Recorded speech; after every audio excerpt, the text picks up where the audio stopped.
The reason I hesitate is because some people have taken that in very surprising directions.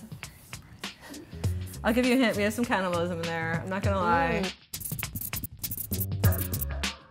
Hello, I'm Natalie Kim, and this is It's a Draw. I'm here with Lindner, the most amazing cartoonist. Ellen, thank you for being on the show. Oh, it's my pleasure, Natalie. Since Ellen is the guest on the show, she gets to choose the topic that we draw. Wow, okay. Fractious Beach is the topic, and I think it might have been sent in by a studio neighbor, Mr. Simon Fraser. Thank you, Simon. Thank you, Simon. 3, 2, 1, draw. When you spent some time in London, how did it affect your art? I studied at Camberwell College of Art, which is a small art school affiliated with University of Arts London in South London.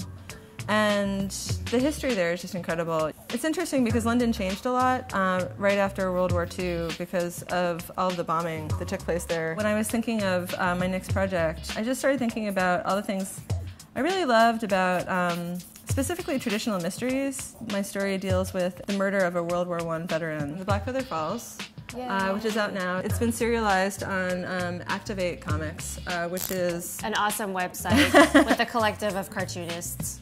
I noticed that your other book, The Undertow, also deals with, is it the 1950s? Yeah, it's the late 50s, early 60s. That's set in Coney Island. And again, it's sort of this fascination I have with old places. You also have a lot of very cool, strong female characters. Is that on purpose, or is that just, this is what you write?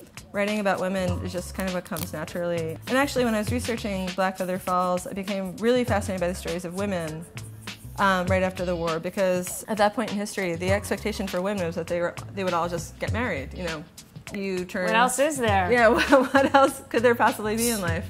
I did want to ask you about your tools that you use. I work with a combination of kind of traditional media and electronic media. I like the Rotring Tiki Graphic.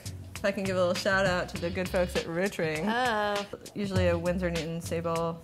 And wow, you really use the ink and the brush. Oh yeah, yeah, definitely. If you had one piece of advice for aspiring cartoonists, what would it be?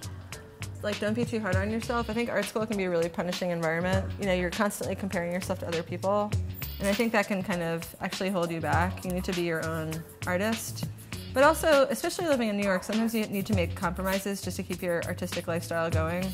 And so there's no shame in having a part-time job, you know, anything like that. As long as you're still doing comics, for me that's the gold standard.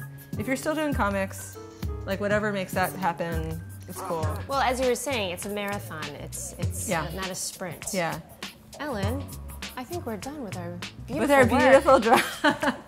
Why do you laugh? I'm laughing at mine. Yours is awesome. Let's take a look at it. Let's hold them up.